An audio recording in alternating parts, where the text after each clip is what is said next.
الله الرحمن الرحيم ومن الناس من يشري نفسه ابتغاء مرضات الله والله رؤوف بالعباد يا أيها الذين آمنوا ادخلوا في السلم كافة ولا تتبعوا خطوات الشيطان إنه لكم عدو مبين فإن زللتم من بعد ما جاءتكم البينات فاعلموا أن الله عزيز حكيم صدق الله مولانا العلي العظيم وبلغنا رسوله النبي الكريم ونحن على ذلك لمن الشاهدين والشاكرين والحمد لله رب العالمين اللهم صل على محمد وعلى آل محمد كما صليت على إبراهيم وعلى آل إبراهيم إنك حميد مجيد اللهم بارك على محمد وعلى آل محمد كما باركت على إبراهيم وعلى آل إبراهيم إنك حميد مجيد۔ پروردگار عالم نے انسان کو پیدا فرمایا، پھر اس کی ضروریات کو۔ السلام علیکم ورحمۃ اللہ وبرکاتہ۔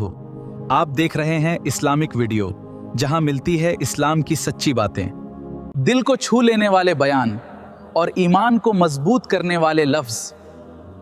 تو آئیے شروع کرتے ہیں یہ بیان۔ ناک کان ہے، اور دوسری اس سے زیادہ قیمتی، دوسری ایک چیز اس بدن سے زیادہ قیمتی، وہ اس میں روح ہے جس کی اصل قیمت پڑتی ہے۔ اور یہ بات میں نے اس لیے کہی کہ جب روح نکل جاتی ہے اپنے پیارے کو ہم اٹھا کر گڑھے میں پھینک آتے ہیں۔ آنکھ موجود ہے، شکل ہے، صورت ہے، ہاتھ ہیں، پیر ہیں، بدن ہے، سب کچھ ہے، ڈھانچہ آدمی کا سامنا ہے، لیکن گھر والے روتے ہیں کہ ختم ہو گیا۔ ارے بھی کیسے ختم ہو گیا؟ کہ جی روح نکل گئی۔ تو معلوم یہ ہوا کہ اصل قیمتی شے روح ہے۔ روح کے بغیر بدن بیکار، جسم بیکار، اعضاء بیکار، شکل صورت بیکار۔ بیکار سمجھتے ہیں جبھی تو گھر والے پھینک کے آتے ہیں، ورنہ بیگم کو قبر کے گڑھے میں کون پھینکے؟ لخت جگر کو کون پھینکے؟ پیاری والدہ کے اوپر مٹی کون ڈالے؟ وہ محبوبہ اور وہ بیگم جس کے چہرے پہ کبھی گرد کا داغ دیکھنا گوارا نہیں کیا، دھڑا دھڑ مٹی کون ڈالے؟ میں نے عرض کیا کہ آدمی کی ضرورت بھی انسان دو چیزوں سے مرکب ہے، ایک اس میں بدن ہے، اعضاء ہیں، اور ایک اس کے اندر روح ہے۔ جب روح ہوتی ہے تو اس کی قیمت پڑتی ہے۔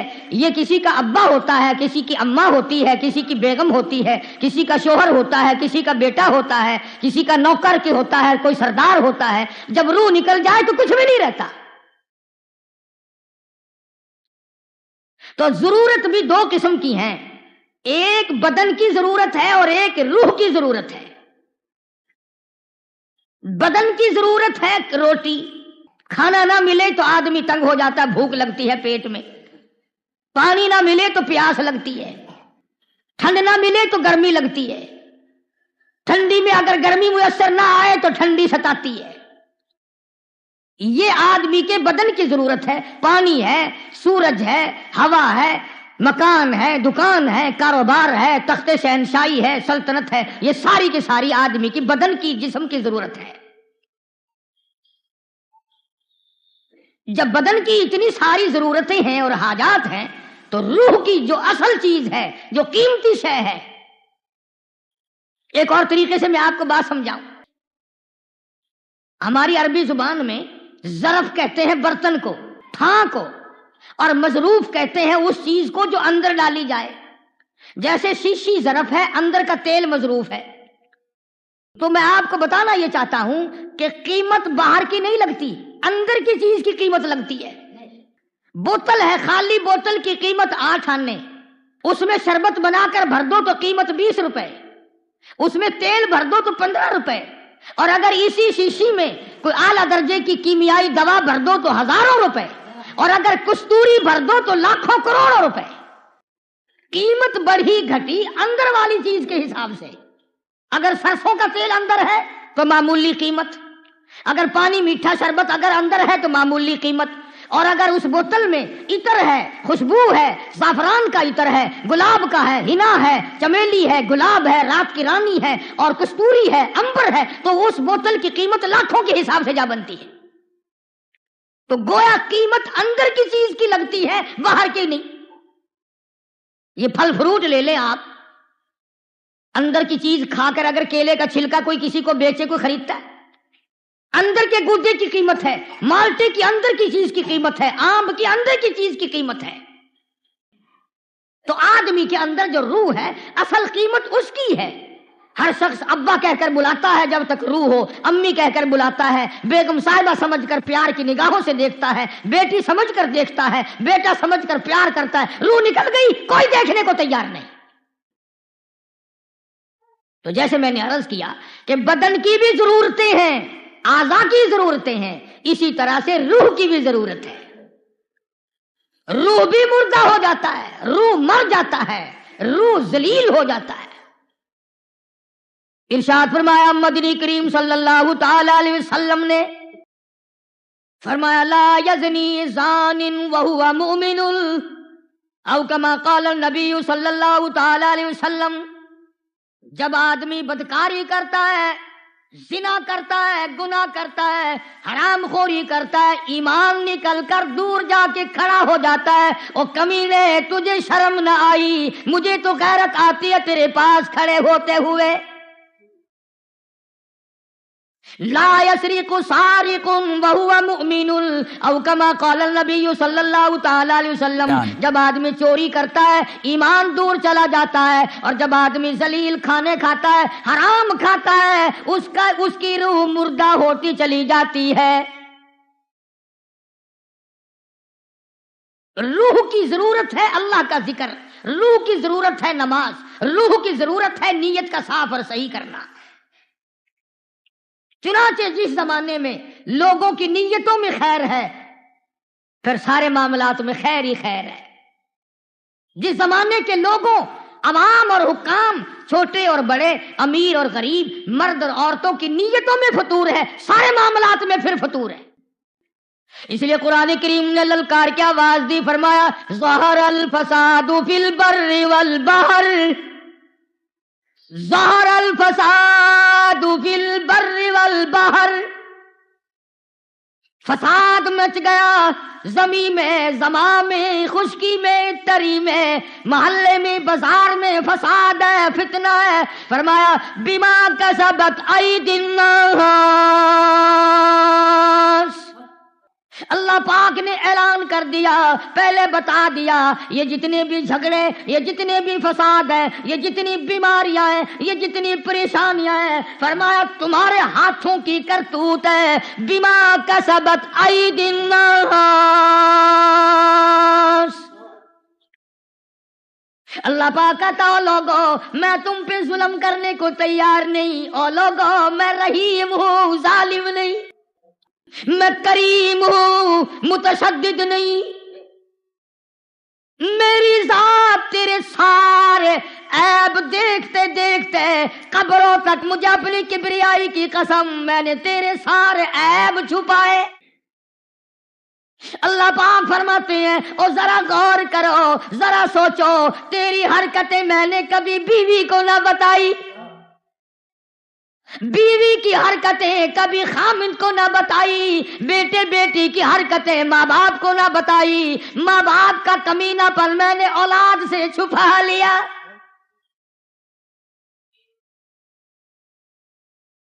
فرمایا تمہاری نیتوں پہ سارا مدار ہے، تمام نیتوں پہ معاملات کا بننا ہے۔ فرمایا ظہر الفساد فی البر والبحر، زمین میں، زماں میں، تری میں، خشکی میں، اپنوں میں، پرایوں میں، دور میں، نزدیک میں فساد مچ گیا۔ اللہ پاک نے اعلان کر دیا، آؤ میں تمہیں بتاؤں کیوں مچا، کیوں شر پڑ گیا، کیوں جھگڑا پڑ گیا، کیوں ساری دنیا ایک دوسرے سے بدگمان ہو گئی۔ فرمایا بما کسبت ایدی الناس،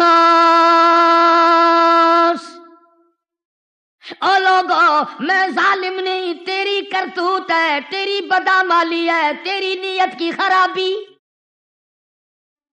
الہی آخرت میں سزا دینا تھا، یہاں کیسی سزا آ گئی؟ فرمایا لیذیقہم، ہائے ہائے، فرمایا میرے بندے اب بھی میں جھٹکے تھوڑے تھوڑے اس لیے دیتا ہوں شاید تو شرما جائے، شاید تو میرے دروازے پہ جھک جائے، شاید تجھے غیرت آ جائے، دن کو یاد آ جائے، شام کو یاد آ جائے۔ اور فرمایا میرے بندے تجھے اپنے رب کا جب بھی خوف آئے، جب بھی ڈر آئے، جب بھی میرے قہر سے تو ڈرے، رات میں، دن میں، صبح میں، شام میں، جس وقت تیرا دل کرے توبہ کرنا تیرا کام ہے، تجھے دریائے کرم کے گوتے میں پار کر دینا میرا کام ہے۔ تو میرے دروازے پہ آنے والا تو بن۔ فرمایا اللہ لا الہ الا هو الحی القیوم، جس وقت تیرا دل کرے کرایہ خرچ کرنے کی ضرورت نہیں، بھاڑے لگانے کی ضرورت نہیں، کسی کا ترلا کرنے کی حاجت نہیں، کوٹھڑی میں پڑے پڑے، گھر میں بیٹھے بیٹھے جب تیرے دل میں میری یاد آئے، زبان تیری ہو، یاد میری ہو، وَإِذَا سَأَلَكَ عِبَادِي عَنِّي فَإِنِّي قَرِيبٌ، پکار کے دیکھ۔ کسی سے آپس میں ایک دفعہ لڑ پڑو گے، صلح کرنے جاؤ گے، پہلے میرا مارے گا تو وہی ہے جس نے یوں بکواس کی تھی، جس نے میری ساتھ یوں کیا تھا۔ فرمایا میرے بندے اگر آتے ہوئے کو تجھے میں دھکا دے دوں، تجھے سینے سے کون لگائے گا؟ تجھے ماں دفع کر سکتی ہے، باپ تجھے جائیداد سے حق کر سکتا ہے، بیوی روٹ کے بیٹھ سکتی ہے، اولاد تیری باغی ہو سکتی ہے، تو میرا بندہ میں تیرا رب، میں دھکا کیسے دوں؟ ساری دنیا کے لوگ تجھے چھوڑ سکتے ہیں، میں کیسے چھوڑوں؟ تیری اماں سوئی رہتی تھی، ابا سویا ہوتا تھا، دادی سوئی تھی، نانی سوئی تھی، سارا خاندان سویا کرتا تھا، مجھے اپنی کبریائی کی قسم میں ساری ساری رات تجھے اپنے دونوں ہاتھوں سے بلایا کرتا تھا۔ میں تجھے پرے کروں کیسے؟ ساری عمر کفر کرتا جا، جس وقت تیرا دل کرے آ جا، آنا تیرا کام ہے، کریمی کے دریا میں غوطہ دے کر معاف کرنا میرا کام ہے۔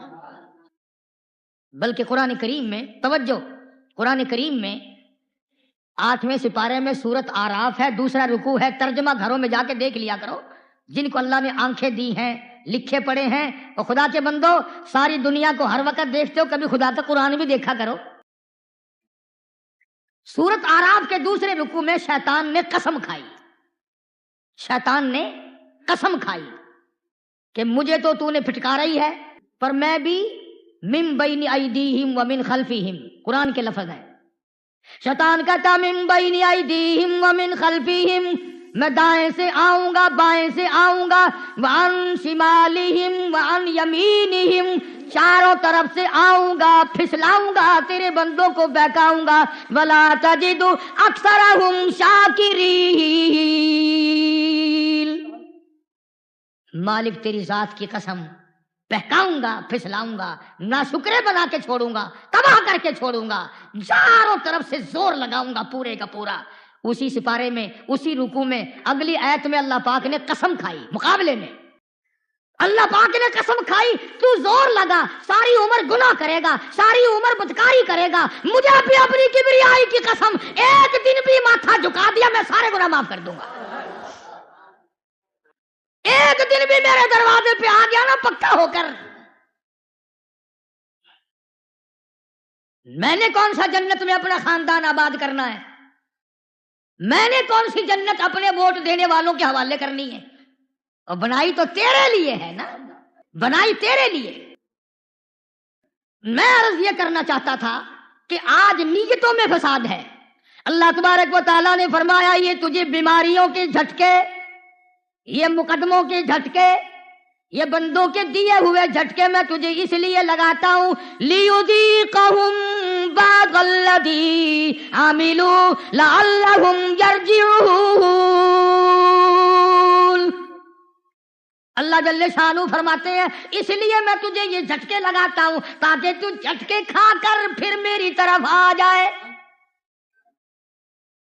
اس لیے عرض کرنے کا مقصد یہ کہ نیتوں کی تصحیح کی سخت ضرورت ہے۔ نماز پڑھنے آتے ہیں نیت صحیح نہیں، قرآن کی تلاوت کرنے کے لیے بیٹھتے ہیں نیت صحیح نہیں، دل ہمارا کہیں اور ہوتا ہے، نماز ہماری مسجد میں ہوتی ہے۔ مصیبت یہ ہو گئی کہ ہم لوگوں نے اس بات کو اپنے دماغ میں جگہ نہ دی۔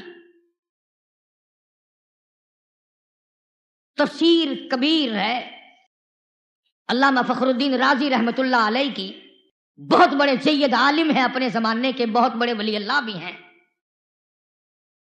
تفسیر کبیر میں الحمد شریف کی جو تفسیر ہے، سورۃ فاتحہ کی جو تفسیر ہے، وہ مالک یوم الدین کا جو لفظ ہے سورۃ فاتحہ میں، اس کی تفسیر میں امام فخر الدین رازی رحمت اللہ علیہ نے ایک واقعہ نقل کیا ہے۔ اس لیے نقل کرتا ہوں کہ آپ کو اور مجھے نیتوں کا اثر کہاں تک گیا۔ امام فخر الدین رازی رحمہ اللہ لکھتے ہیں 9واں بادشاہ عادل اپنے زمانے کا مشہور بادشاہ ہے، وہ اپنے ساتھیوں کے ساتھ شکار کے لیے گیا اور جنگل بیابان تھے، گھنونے جنگل تھے، ساتھیوں سے بچھڑ گیا۔ موٹریں نہیں تھی، وائرلیس نہیں تھی، ٹیلی فون نہیں تھے، یہ نظام اس وقت کہاں تھا، سادہ نظام تھا۔ بادشاہ اپنے سارے وزیروں سے، سارے اہلکاروں سے ہی پھٹ گیا۔ گرمی کا دن ہے، ساون بھادو کا موسم ہے، سخت پیاس ہے، بڑی تکلیف ہے، چلتا چلتا سفر کرتا کرتا تھکتا مرتا پریشان ہوتا ہوتا ایک آبادی کی طرف آیا تو ٹھنڈا سانس اس نے لیا، ایک باغ میں جا نکلا، اور باغ بھی اناروں کا ہے، باغ بھی اناروں کا ہے۔ اس باغ میں ایک نئی عمر کا لڑکا ہے، اسے کیا پتا کہ یہ بادشاہ ہے، نہ اس نے بتایا کہ میں بادشاہ ہوں۔ وہ کہنے لگا کہ نوجوان مجھے بڑی پیاس لگی ہے، میں مسافر ہوں، پردیسی ہوں، بھٹک گیا ہوں، راستہ بھول گیا ہوں، بڑی تکلیف اٹھا کر کے آیا ہوں، مجھے کوئی اعلیٰ درجے کی چیز پلا جو تیرے باغ میں ہو۔ اس نے بادشاہ کے سامنے انار کا ایک دانہ توڑا درخت سے اور اس کا رس نکالا ایک گلاس میں یا برتن میں۔ ایک انار جو اس نے توڑا اس سے اتنا بڑا گلاس رس کا بھر گیا۔ بادشاہ دیکھ رہا تھا بیٹھا ہوا، اور پھر جو اس نے پیا نا، اتنا میٹھا، اتنا خوش ذائقہ، اتنا ٹھنڈا، بادشاہ کہنے لگا یہ تو ساری عمر میں کبھی ایسا رس نہیں ملا، ایسے انار تو کبھی ساری زندگی میں نہیں کھائے، یہ تو کوئی نرالا ہی اسپیشل ہے باغ۔ کمال ہے بھائی، ہم بادشاہ ہو کر کے سکھے پکے کھاتے ہیں، یہ دیہاتی ہو کر ایسے انار کھاتے ہیں۔ میں تو بادشاہ ہوں، ابھی گھر جا کر آرڈر کروں گا، یہ باغ ہم اس سے چھین لیں گے، قبضے میں لے لیں گے، اور جاتی ہو کر ایسے انار کھائے۔ اللہ غنی بیٹھا رہا، کچھ دیر آرام کیا، سست آیا، اس نوجوان سے کہنے لگا کہ لو بھائی میں چلتا ہوں، ایک گلاس اور ایسا ہی پلا دے۔ اس نے کہا بہت اچھا جی۔ اس نے ایک انار کا دانہ اسی پیڑ سے توڑا اور جب نچوڑا تو پہلے انار کی بنسبت 8واں حصہ رس نکلا، 8واں حصہ رس نکلا، اور جب بادشاہ کو دیا تو ذائقہ بھی خراب، لذت بھی خراب، رنگ بھی بگڑ گیا۔ وہ کہنے لگا کہ دوسرا گلاس مانگ لیا اس وجہ سے ہی، کہیں غلط پیڑ کا لا کے دے دیا، وہ جو پہلا گلاس دیا تھا وہ کہ تم نے اسپیشل درخت رکھا ہوا ہے، اسپیشل پیڑ رکھا ہوا ہے، یا اور کہیں سوکھے انار کا لا کے دے دیا۔ وہ نوجوان کہنے لگا مسافر جی اللہ پاک کی قسم ہے، درخت تو کیا میں نے تو ٹہنی بھی نہیں بدلی، میں نے تو شاخ بھی نہیں بدلی، جہاں سے پہلا انار لایا تھا بالکل اس کی ساتھ کا لایا ہوں، شاخ وہی، پیڑ وہی، باغ وہی، میرا ہاتھ وہی، گلاس وہی، برتن وہی۔ بادشاہ پھر بادشاہ ہوا کرتے ہیں نا، کہنے لگا پھر کچھ بھی نہیں بدلا، پیڑ وہی ہے، درخت وہی ہے، شاخ وہی ہے، ٹہنی وہی ہے، گلاس وہی ہے، تیرا توڑنے نچوڑنے والا ہاتھ وہی ہے۔ ارے ذائقہ بھی، خوشبو بھی، رنگت بھی، مزہ بھی اور رس کا کافی ہونا بھی، ساری چیزیں کیوں برباد ہو گئی؟ یہ ساری چیزوں کا کیوں بیڑا غرق ہو گیا؟ اس باغ کے مالک کا نوجوان معصوم بچہ کہتا ہے مسافر جی ایسا معلوم ہوتا ہے اس ملک کے بادشاہ کے دل میں فرق آ گیا۔ بادشاہ کہاں رہتا ہے تمہارا؟ کہ فلانے شہر میں۔ نے کہا وہاں بیٹھے دل میں فرق آیا؟ کہ ہاں۔ کہ تجھے کیسے پتا چلا؟ اب میں اگلی بات بتاؤں نا، خدا کی قسم اگر تم عربی سمجھو اور تمہارے دلوں میں سرکار مدینہ سب کہہ دو صلی اللہ علیہ وسلم کا عشق ہو، خدا کی قسم تمہارے جگر پھٹ جائے۔ نوجوان کہتا ہے کہ میرے پیغمبر کی حدیث ہے انما الاعمال بالنیات، سارے عملوں کا مدار نیت پہ ہے۔ میں نے اس لیے کہا ہے کہ پھل میں، باغ میں، درختوں میں خرابی تب آتی ہے جب بادشاہ کی نیت خراب ہو جاتی ہے۔ اس نے پوچھا تو جانتا ہے بادشاہ کو؟ کہ نہیں، میں تو کبھی شہر گیا ہی نہیں، مجھے نہیں پتا بادشاہ کیسا ہے۔ بہرحال میں نے یہ بات پیغمبر کی حدیث سے اخذ کی ہے کہ یہ جو انار کا رنگ بگڑا، ذائقہ بگڑا، خوشبو بگڑی، ذائقہ بگڑا، اس کی کثرت بگڑ گئی اور ساری بربادی پھر گئی، بادشاہ کی نیت میں فرق آ گیا۔ نوشیروان نے اب بھی نہیں بتایا کہ میں بادشاہ ہوں، کیوں بتاتا؟ وہ لڑکا تو چلا گیا، اس نے وضو کیا، 2 رکعت نماز ادا کی اور رویا اللہ کی حضور میں، الہی ابھی تو میں نے ارادہ کیا تھا چھیننے کا، ابھی تو میں نے غصب کرنے کا ارادہ کیا تھا، میری نیت کی خرابی باغ میں پہنچی، میری نیت کی خرابی باغ کے تنے تنے میں پہنچی، شاخ شاخ میں پہنچی، ٹہنی ٹہنی میں پہنچی، انار کے دان اتنا شدید دھواں رکھتا ہے کہ باغ کا رس بھی جل گیا، خوشبو بھی جل گئی، لذت بھی جل گئی۔ او مالک جب میں ظلم کر بیٹھوں گا تو کیا بنے گی؟ ابھی تو میں نے ارادہ کیا ہے صرف، اور جب یہ ظلم ڈھا دوں گا، جب یہ ظلم کر بیٹھوں گا، پھر کیا تو اس مخلوق کا بنے گا اور کیا میرا بنے گا۔ توبہ کی، استغفار کی، رویا ہے اللہ کے حضور میں۔ ہاں ہاں بادشاہ رو لیا کرتے ہیں، تم مزدور کبھی نہ روئیو، ریڑی والا اللہ کے حضور میں کبھی نہیں روتا۔ اور تو نماز نہیں پڑھتا کہ جی میں تو ریڑی والا، اور اللہ کے بندے تو نماز نہیں پڑھتا کہ جی میں ٹانگے والا، اور اللہ کے بندے تو نماز نہیں پڑھتا کہ جی میں تو دیہڑی مزدوری کردا، رات ٹیلی ویژن دیکھنا، مینوں کتنے فرصت ہے۔ کدے اسرائیل نو بھی اتنا کہہ کے دیکھنا، جدو اسرائیل آوے نہ کہہ دینا جی میں ریڑھی والا ہے، اور 2 رگڑے فالتو لگاوے گا۔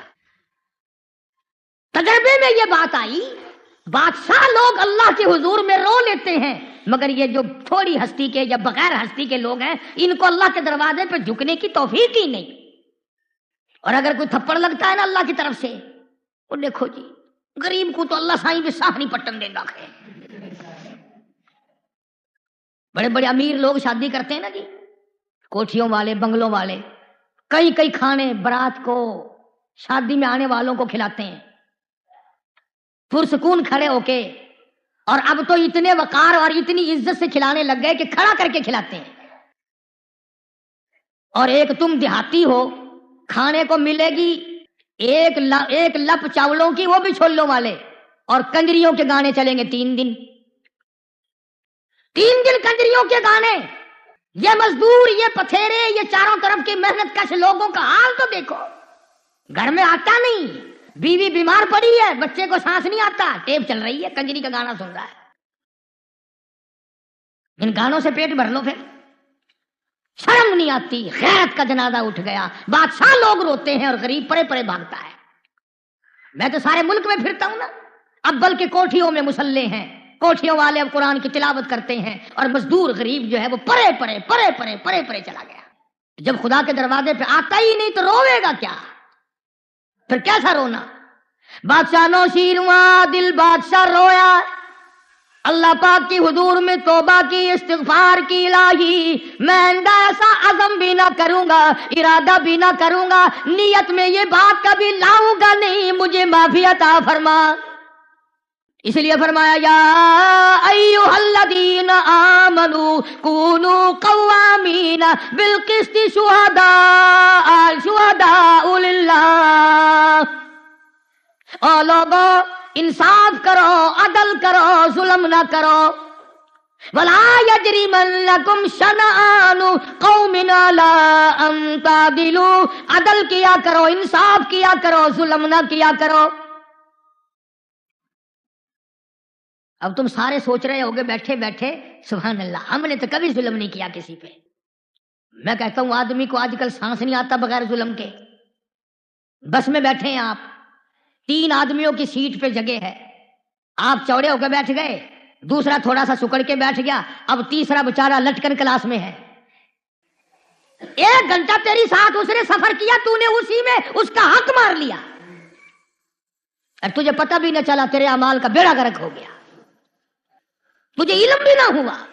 مولانا اشرف علی تھانوی سبکت رحمت اللہ علیہ نے لکھا ہے کہ ایک آدمی قتل ہو گیا، اس کے قتل کے کیس میں ایک آدمی پکڑا گیا جو اصل میں قاتل نہ تھا، جو آدمی پکڑا گیا وہ اصلی قاتل نہ تھا، اور یہاں تک کہ اس کی پھانسی کا حکم ہو گیا۔ اس نے اللہ پاک سے رو کے ایک دن عرض کی الہی ساری دنیا سے مخفی ہوگا، ساری دنیا سے اوجھل ہوگا، تیرے سے تو اوجھل پردہ نہیں، میں قاتل تو نہیں، مجھے پھانسی لگوانا تیری مرضی۔ علماء نے لکھا ہے کہ اسے خواب آیا اور پوچھا کسی نے کہ تو ایک دن پانی کی نالی پہ بیٹھا تھا، کھو کی جو نالی چل رہی تھی، پانی چل رہا تھا، کھیت میں لگ رہا تھا، تو نالی پہ بیٹھا تھا، ایک کیڑا پانی میں تیرتا ہوا کنارے کی طرف آیا، تو نے ہاتھ سے یوں پیر پر پیچھے کو کر دیا، پھر وہ کنارے کی طرف آیا، پھر تو نے اس کو پیچھے کو دھکا دے دیا، پھر وہ کنارے کی طرف آیا، حتیٰ کہ ڈوب گیا، تو نے کنارے پہ نہ آنے دیا، اور وہ میری مخلوق نہ تھی؟ ہے تو قاتل پر مثل دوسری ہے، ریکارڈ دوسرا ہے۔ تو نے میرے اس جانور کو کیوں مارا، کس گناہ میں مارا، کس جرم میں تو نے دھکے دے کر اسے جب تک وہ ڈوب نہیں گیا تو نے اس کی جان نہ چھوڑی۔ تم جو کہا کرتے ہو نا بیٹھ کے جی پتہ نہیں کیڑے گناہ میں پھنس گیا، کیڑے اللہ تو جنید بغدادی گناہ کرتا ہی نہیں، سارا دن لوگوں کی بہو بیٹیاں تارنی، حرام نگاہ ہے تیری، حرام کان ہے تیرے، حرام زبان ہے تیری، حرام ہاتھ پاؤں ہے تیرے، اور پھر اطمینان کی امید رکھتا ہے۔ نوشیرواں بادشاہ عادل نے اللہ پاک کے حضور میں توبہ کی، استغفار کی، رویا، اپنے گناہوں پہ اللہ کے حضور میں رونا بہت بڑی سعادت ہے۔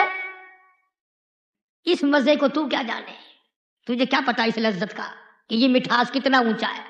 خواجہ حسن بصری رحمت اللہ علیہ نے قرآن کریم کی تلاوت فرمائی، جہنم کا ذکر جو آیا، اتنا رویا اتنا رویا اتنا رویا کہ آنکھوں کا پانی چھت پہ پڑا، بہ کر نیچے پرنالے سے ٹپکنے لگا۔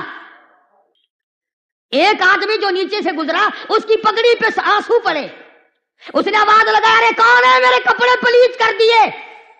خواجہ حسن روتا ہوا کہنے لگا واقعی پلیت ہو گئے ہوں گے، میں حسن بصری کے آنکھوں کا پانی ہے۔ اور تو کیوں رویا؟ کہتا اللہ کے قہر سے ڈر کے رویا۔ وہ بھی قدردان تھا، پگڑی لے جا کر کے بیٹی کو گھر میں دی کہ یہ صندوق میں رکھ دے۔ انہوں نے کہا ابا کیوں؟ کہنے لگا تجھے پتا ہے میں تو ساری عمر نہ کبھی رویا، نہ ایسا رونا آئے، حسن بصری کے آنسو اس پہ ٹپک گئے، میرے کفن میں رکھ دینا، اللہ پوچھے گا دنیا سے کیا لایا، عرض کروں گا حسن بصری کی آنکھوں کے پانی والی پگڑی ساتھ لے کے آیا ہوں۔ بادشاہ رویا، اور پھر شام ہوئی، کہنے لگا لو بھی لڑکے اللہ تیری عمر میں برکت دے، چلا ہوں مسافر ہوں، دور میں نے جانا ہے، ایک گلاس اگر تیرا دل اجازت دے اور پلا دے۔ اس نے کہا جی بالکل۔ اس نے انار توڑا اور وہی برتن صبح والا، اس میں انار کے دانے نچوڑے تو دوسرے انار سے زیادہ تو نکلنا ہی تھا، اس پہلے انار سے بھی دگنا رس، خوش ذائقہ، مٹھاس اعلیٰ درجے کا۔ بادشاہ کہنے لگا رے بھائی بتا دے یہ کوئی پیڑ تم نے اسپیشل رکھا ہوا ہے الگ؟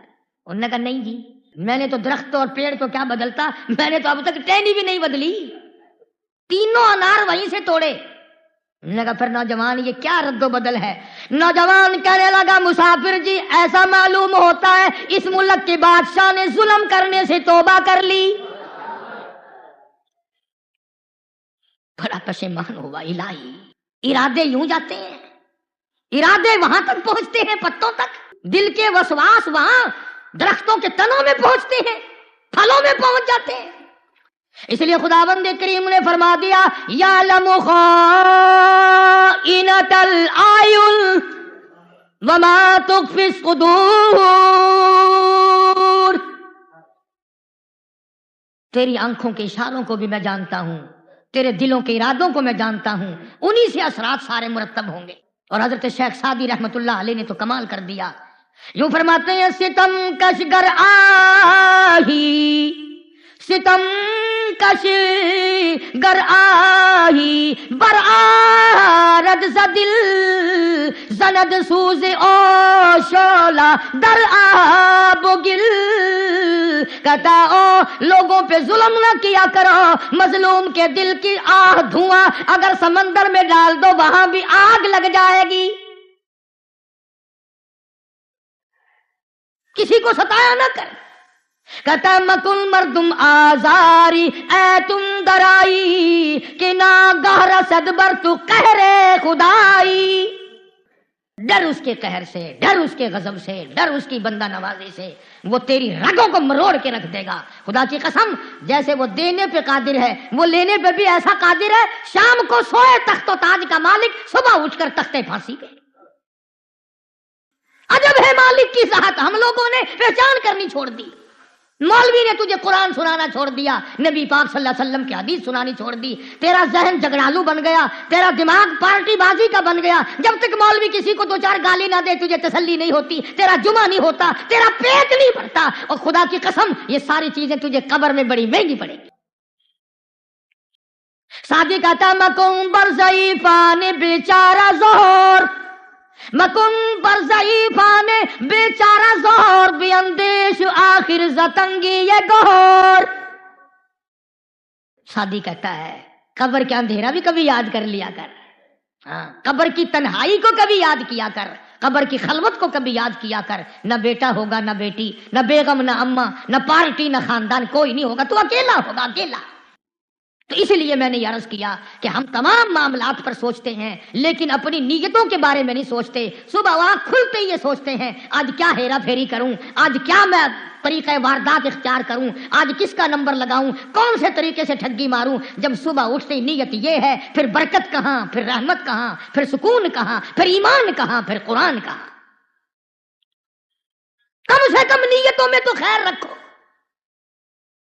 سکون اتنی بڑی دولت ہے جو آج بادشاہوں کو میسر نہیں، تخت و تاج کے مالکوں کو اطمینان نہیں ملتا۔ خام خواہ کی ہم لوگوں نے پریشانیاں خرید رکھی ہیں۔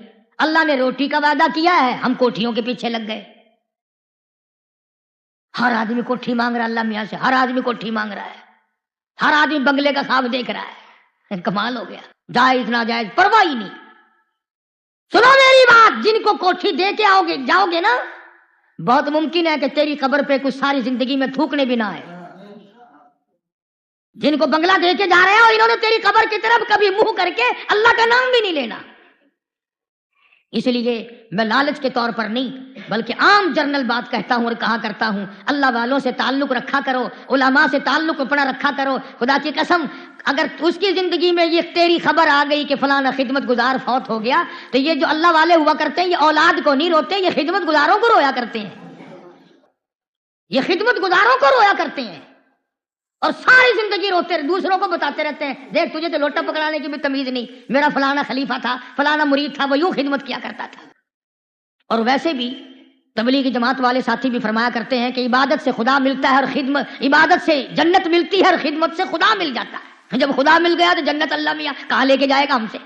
تو اسی لیے کل بھی کچھ لوگ اور پرسوں ترسوں سے سارے ملک سے مہینہ بھر ہو گیا پوری دنیا سے لوگ رائے بنا رہے ہیں اور مرکز میں قیام کر رہے ہیں، اللہ کو یاد کر رہے ہیں۔ نہ کسی کی کوئی سیاسی غرض ہے، نہ دنیاوی غرض ہے، نہ کسی کو جتانا مقصود ہے، نہ کسی کو ہرانا مطلوب ہے، نہ کسی کو پچھاڑنا مقصود ہے، نہ کسی کی ذلت مقصود ہے۔ ہر آدمی کی یہ ایک آرزو ہے، ایک تمنا ہے، اے اللہ میرا ایمان پہ خاتمہ ہو جائے۔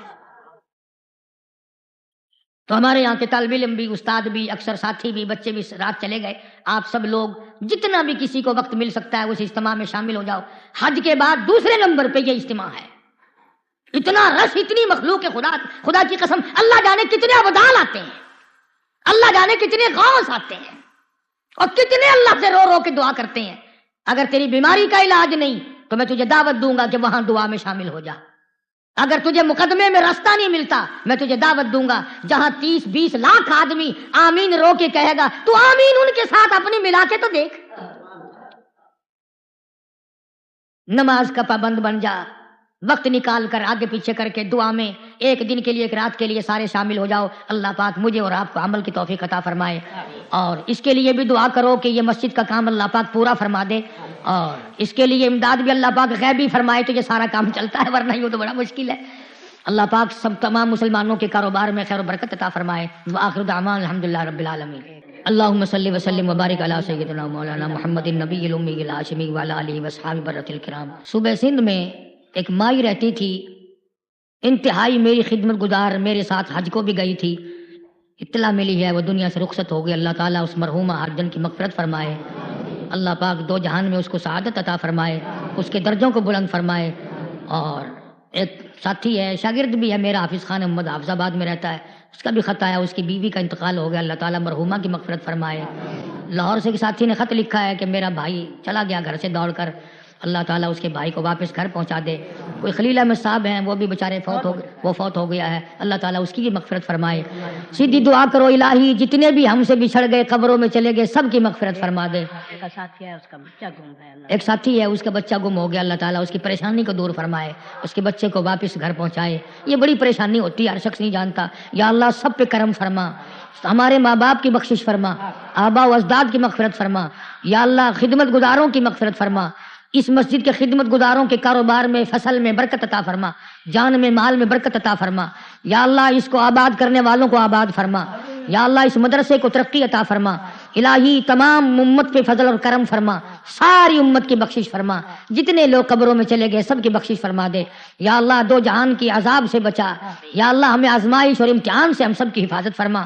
سرفراز خان صاحب دوست ہیں، اللہ تعالیٰ ان کی والدہ کو سلامت رکھے، اللہ پاک گھر کو آباد رکھے، اور جتنے بھی دور کے نزدیک کے ساتھی ہیں جنہوں نے دعاؤں کے لیے کہا، یا اللہ سب کی حاجات کو پورا فرما، سبھی کی پریشانیوں کو دور فرما، سب کی مشکلوں کو آسان فرما، اس رائے کے اجتماع کو انتہائی کامیاب فرما، ہدایت کا ذریعہ بنا، ساری دنیا کے مسلمانوں کے لیے ہدایت کا سرچشمہ بنا، یا اللہ اس اجتماع سے دین کی ہوا چلا، ہمیں اور ہمارے بچوں کو نمازی بنا، ہمارے گھروں کو نماز اور قرآن سے آباد فرما، یا اللہ موت آئے تو ایمان اور کلمے والی موت عطا فرما، یا اللہ کسی کا حق کھا کے نہ مریں، کسی کا دل دکھا کے نہ مریں، الہی کسی کو ستا کے نہ مریں، اے اللہ مرنے کے بعد کوئی برائی سے یاد نہ کرے، یا اللہ بستی پہ، علاقے پہ، ملک پہ، سارے پہ فضل فرما، سارے پاکستان کی حفاظت فرما، سارے پاکستان کی داخلی خارجی دشمنوں سے حفاظت فرما۔ ربنا آتنا فی الدنیا حسنۃ وفی الآخرۃ حسنۃ وقنا عذاب النار۔ حاجی رشید صاحب میرے ساری عمر کے پرانے خدمت گزار ہیں، کئی مہینوں کے بعد آج جمعے میں اللہ پاک نے ہمارے ساتھ پھر ملایا، اللہ تعالیٰ صحت کلی عطا فرمائے، اور اللہ تعالیٰ توانائی عطا فرمائے، اور ہم سب کو، مجھے بھی کئی تکلیفیں ہیں، یا اللہ تمام کو دور فرما، صحت کاملہ عطا فرما۔ صلی اللہ علی حبیبہ محمد و آلہ و صحبہ اجمعین۔